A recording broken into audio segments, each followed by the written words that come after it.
Good morning to all my students. How you are all? Hope you are all fine. So, my today's topic is medicinal toilet preparations. Medicinal toilet preparations. So, unit third में medicinal toilet preparations में सबसे पहला start करते हैं with definitions. तो definition के साथ शुरुआत करते हैं तो उसमें सबसे पहली जो टर्मिनोलॉजी आती है वो किसकी आती है? Absolute alcohols. एब्सोल्यूट अल्कोहल किसके रेफरेंस में बात करेंगे? With reference to dehydrated alcohol. Means specification for dehydrated alcohol conforming to the British pharmacopoeia. ये क्या होगा? Absolute alcohol. उसी में जब सेकेंड डेफिनेशन की बात करते हैं बॉन्डेड मैन्युफैक्चरिंग, तो नाम समझ में यार कि those manufacturing which are already bonded means ऐसा premises that have been approved and licensed for the manufacture as well as storage of medicinal and toilet preparations on which duty has not been paid। जिसमें duty क्या है? It has not been paid. तो bonded manufacturing means ऐसी manufacturing ऐसा premises जहाँ की जो वो further premises it should be approved and licensed और further for the manufacturing and storage of medicinal and toilet preparations. लेकिन कंडीशंस क्या होनी चाहिए? On which duty has not been paid. वहीं जब हम नॉन मैन्युफैक्चरिंग की बात करते हैं तो everything is similar to bonded manufacturing की प्रेमाइसेस और any part of premises which are further approved and licensed for the manufacture and storage of medicinal and toilet preparations. लेकिन इसमें कंडीशन क्या होती है? Duty has been paid. Bonded manufacturing के case में duty has not been paid, लेकिन यहाँ पे नॉन बॉन्डेड मैन्युफैक्चरिंग के केस में नॉन बॉन्डेड मतलब कोई बॉन्डिंग नहीं है तो duty has been paid condition आएगी। डीनेचुरेटेड स्पिरिट की जब हम बात करते हैं तो डेफिनेटली डीनेचुरेटेड स्पिरिट हो या डीनेचुरेटेड अल्कोहल मीन्स ऐसा alcohol which are further rendered to be unfit for human consumption. तो ये क्या कहलाता है? डीनेचुरेटेड स्पिरिट और denatured alcohol means alcohol of any strength, किसी भी स्ट्रेंथ का अल्कोहल हो which has been rendered to be unfit for human consumption. Human consumption के लिए किसी भी स्ट्रेंथ का अल्कोहल अनफिट हो ह्यूमन कंजप्शन के लिए तो वो क्या कहलाएगा? डीनेचुरेटेड स्पिरिट और डीनेचुरेटेड अल्कोहल।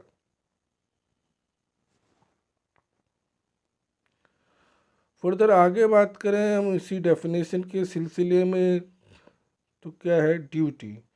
तो duty means the duty of excise payable under section 3 of the act. Duty का मतलब होता है ड्यूटी ऑफ एक्साइज जो कि पेएबल है under section 3 of the act. Finished store का मतलब क्या होता है? कि जो भी प्रिपरेशंस फिनिश्ड हो चुकी हैं उनकी स्टोरेज के लिए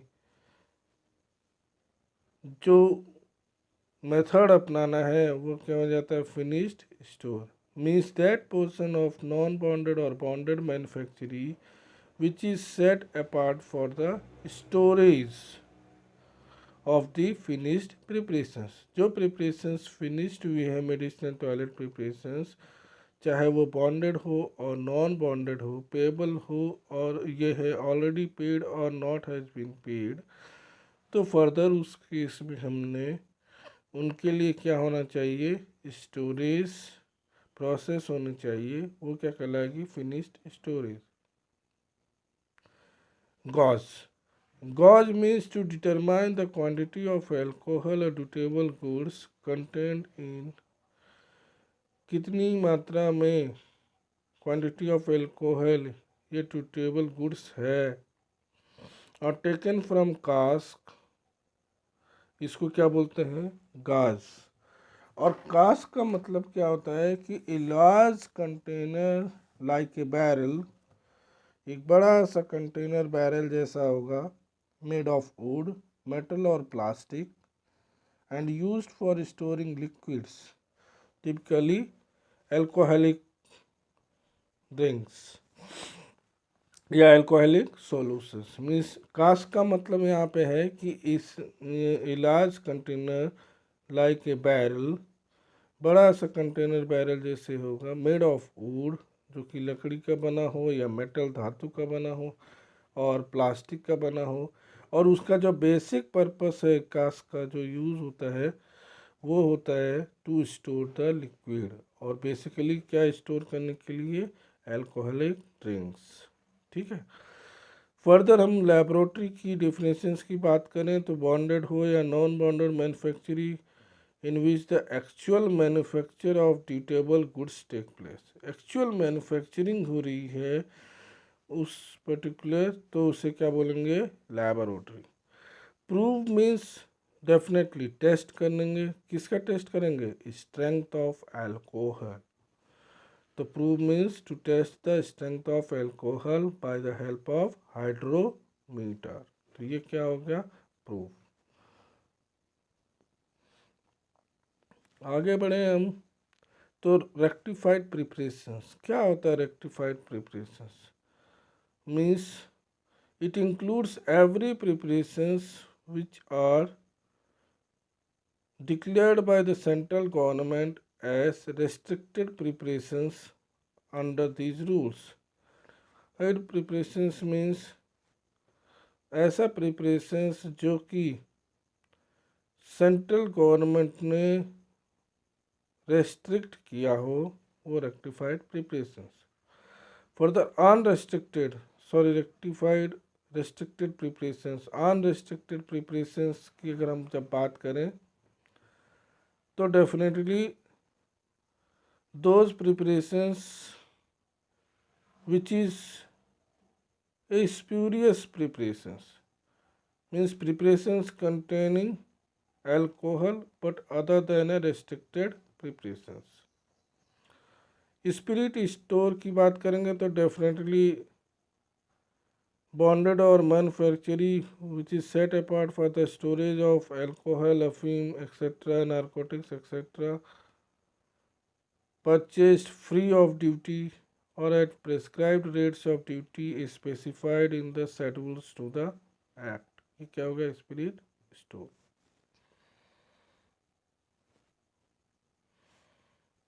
फर्दर चले, procedure for obtaining licence. So medicinal and toilet preparations को मैन्युफैक्चर करने के लिए prior manufacturing licensee have to obtain a licence, और लाइसेंस obtain करने के लिए क्या करना होगा, तो every persons desiring to engage in operations, जो भी व्यक्ति मेडिसिनल एंड टॉयलेट प्रिपरेशंस को ऑपरेट करना चाहता है, उसके लिए लाइसेंस पाना चाहना है, तो ही और she shall apply an application form for license to the licensing authority. तो in case of bonded manufacturing और वेयर हाउस के केस में एक्साइज कमिश्नर के से अथोराइजेशन लेना पड़ेगा, and in other cases such as officers as the state government के behalf में लेना।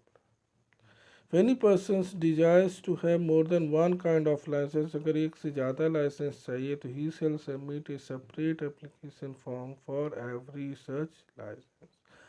से ज़्यादा लाइसेंस चाहिए तो definitely you have to submit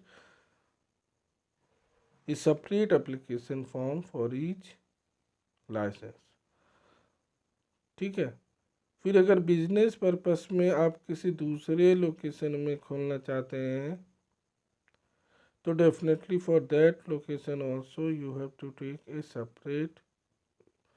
you have to make a separate applications for each location।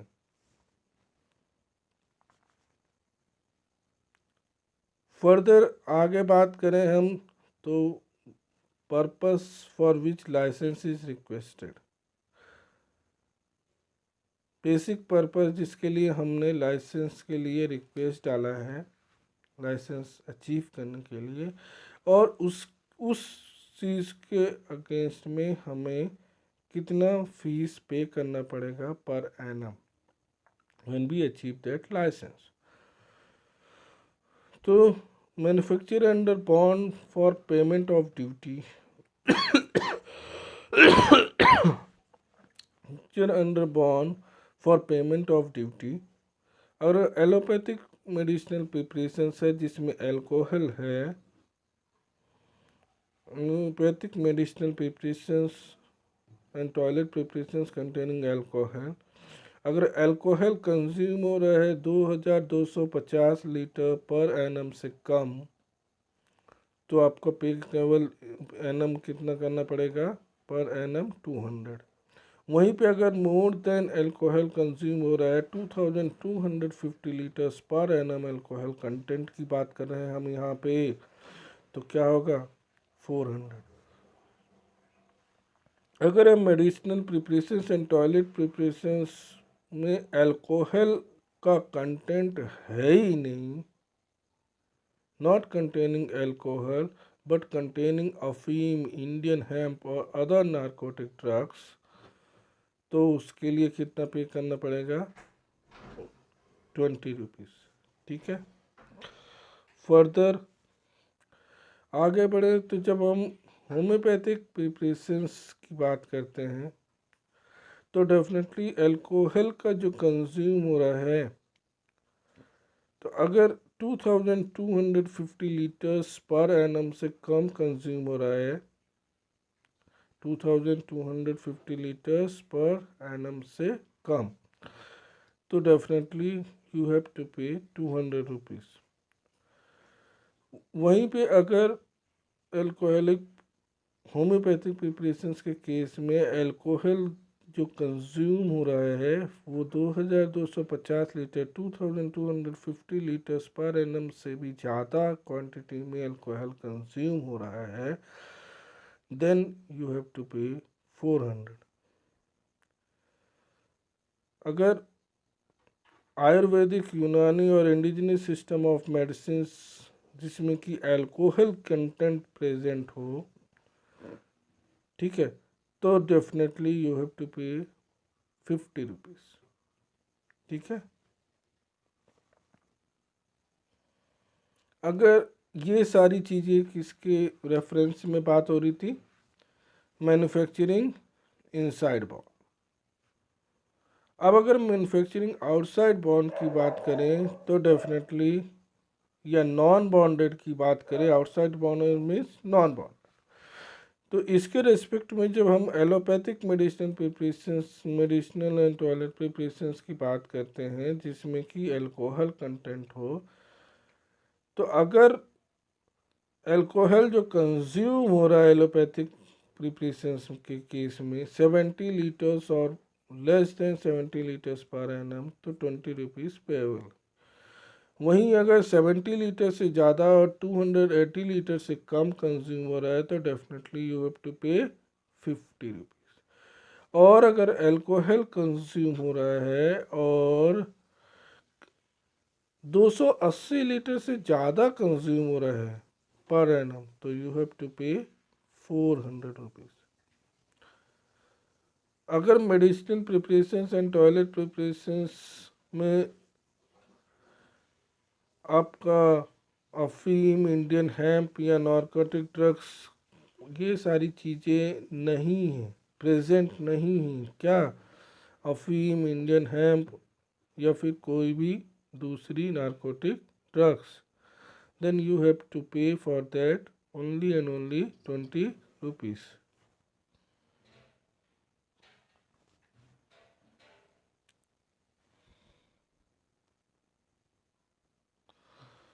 Further आगे बढ़ें तो जब हम आयुर्वेदिक और यूनानी सिस्टम के बेस में जाते हैं तो वहाँ पे अगर जब हम देखें तो बॉन्डेड वेयर हाउस की अगर बात करते हैं तो यू हैव टू पे 50।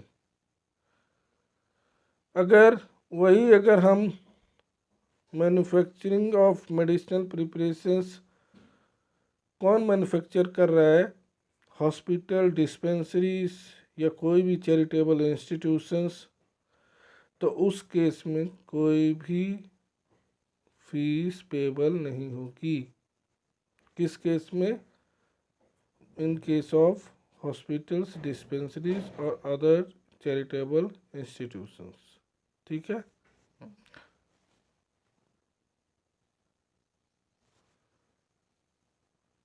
आगे बढ़े तो how you will obtain a licence. आपने एप्लीकेशन लाइसेंस के लिए एप्लीकेशन फॉर्म भरा, एक लाइसेंसिंग अथॉरिटी को सबमिट किया, then it's the time of licensing authority. Licensing authority को ग्रांट करने के लिए क्या करेगी लाइसेंसिंग अथॉरिटी? पहले जो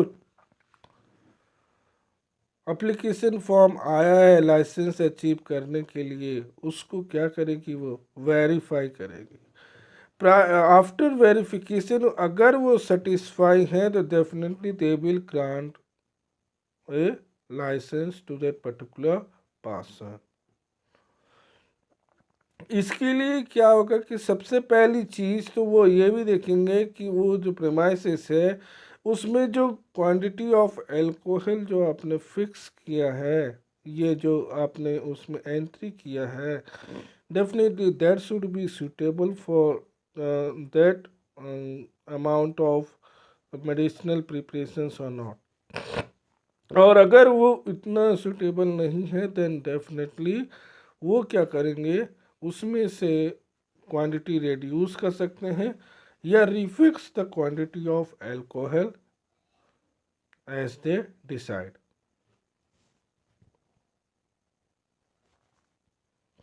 आगे बढ़े हम applying for a medicine licence to manufacturing medicine and toilet preparations bonded and non manufacturing bonded.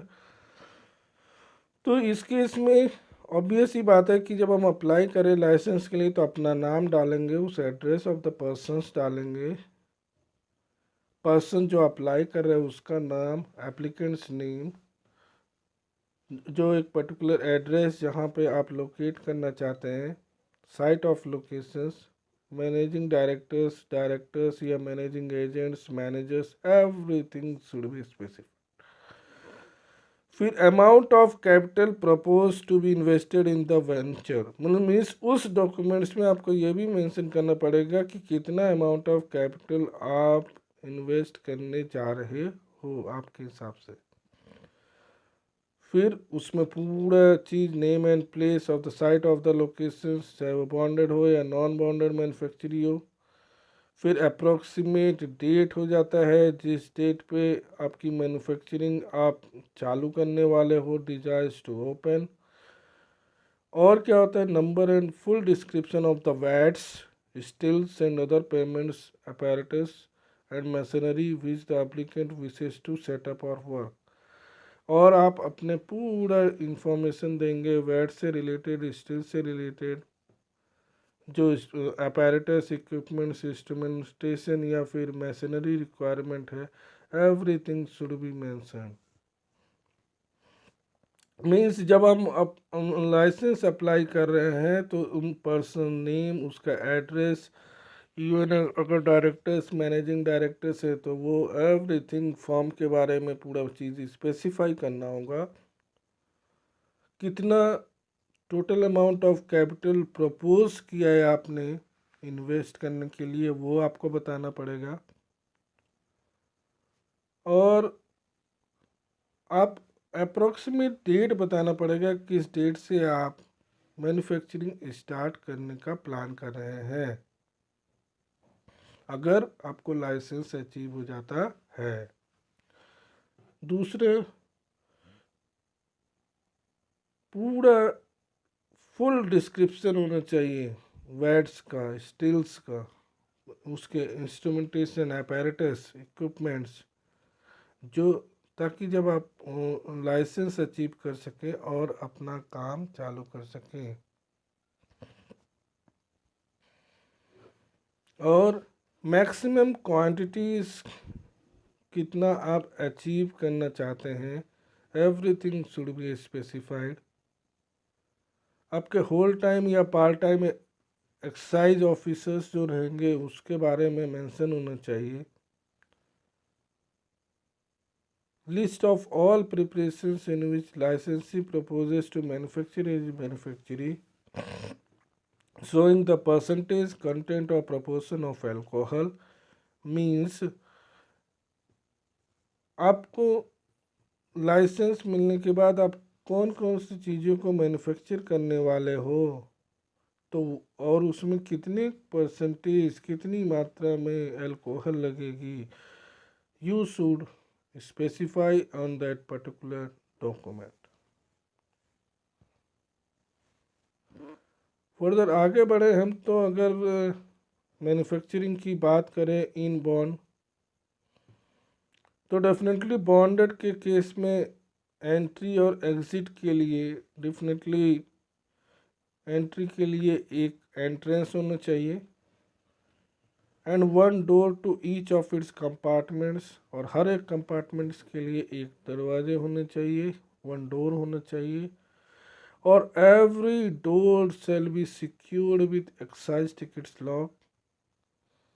Means excise officers या ऑफिसर इंचार्ज जब के प्रेजेंस में ही वो डोर ओपन होना ही चाहिए।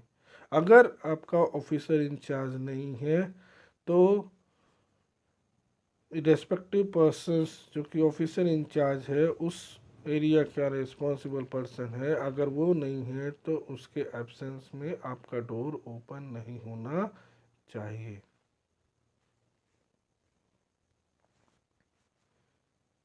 Essentials of A bonded manufacturing, bonded manufacturing के लिए essentials क्या ज़रूरतें हैं। सबसे पहले प्लेन स्पिरिट स्टोर होना चाहिए,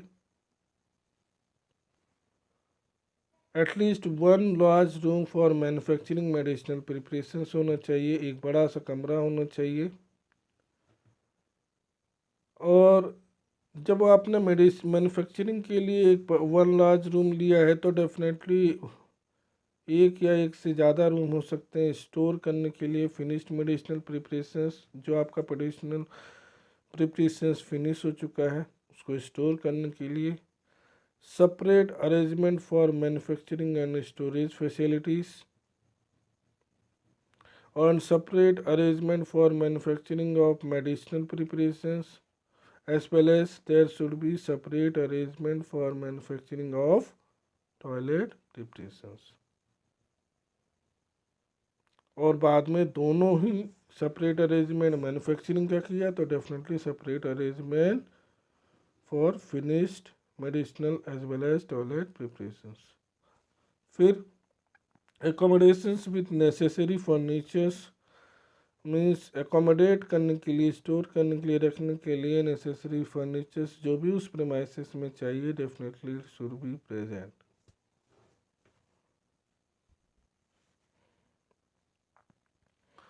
और आगे हम इसेंशियल्स की बात करें तो हर एक रूम में इंडिविजुअल नेम होना चाहिए, सीरियल नंबर होना चाहिए, और pipes and sinks, wash basins, everything जो भी आपका ड्रेनेज सिस्टम है it should B proper in the premises. Gas and electric connections जो भी हैं it should B securely locked at the end of the days work. की समाप्ति में गैस एंड इलेक्ट्रिक कनेक्शन सभी चीज़ को बंद करना होगा, लॉक करना होगा, securely locked. So these are all the essentials of a bonded manufacturing. तो यहाँ पे हमने मेडिसिनल टॉयलेट प्रिपरेशंस की कुछ डेफिनेशंस देखी और फर्दर फिर हमने जाना कि लाइसेंस को कैसे अचीव किया जाए so that can prepare the medicinal toilet preparations. फिर फर्दर हमने बॉन्डेड मैन्युफैक्चरिंग समझी। प्रायर बॉन्डेड मैन्युफैक्चरिंग के बाद नेक्स्ट में अब आएगा नॉन बॉन्डेड, तो वो हम नेक्स्ट लेक्चर में पढ़ेंगे। Till now okay, thank you, all the best.